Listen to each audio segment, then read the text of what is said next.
Du haut du Mont-Royal, l'un des plus beaux points de vue de la ville. Ici, dans le Vieux-Port, Montréal, carte postale.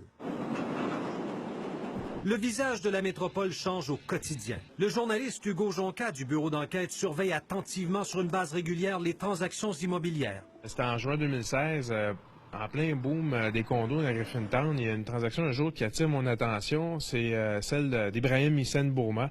C'est le beau-frère du dictateur tchadien Idriss Déby. Lui, tout d'un coup, il achète plus de 3 millions de dollars de condos d'un coup. Une année complète d'enquête journalistique menée par Hugo Jonca et ses collègues pour apprendre que des dizaines de propriétés, particulièrement ici à Montréal, sont entre les mains des politiciens, des hauts gradés et des hommes d'affaires proches des régimes les plus corrompus d'Afrique. Ils investissent depuis des années dans l'immobilier québécois, presque toujours sans prendre d'hypothèque, ce qui ne semble pas avoir éveillé la curiosité des autorités. C'est des dizaines de propriétés, mais c'est une quinzaine de personnes, puis il y en a pour plus de 30 millions de dollars. Vous avez bien entendu autour de 35 millions de dollars de propriétés achetées au Québec par des individus qui, pour la plupart, ont fait l'objet d'enquêtes pour divers délits ou crimes financiers, soit dans leur pays d'origine, soit en Europe, où les procès sur la corruption de despotes africains se multiplient.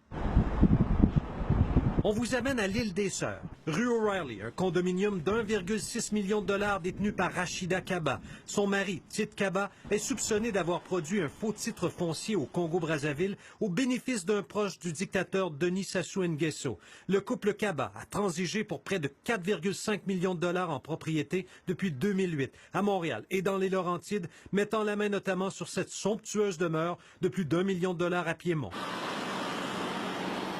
D'autres exemples des recherches approfondies du bureau d'enquête. À Gatineau, 2 immeubles d'appartements détenus par Jean-Jacques Bouya, un ministre congolais au cœur des pires systèmes de corruption d'Afrique. Il est parvenu à dépenser près d'1,5 million de dollars dans le secteur Elmer.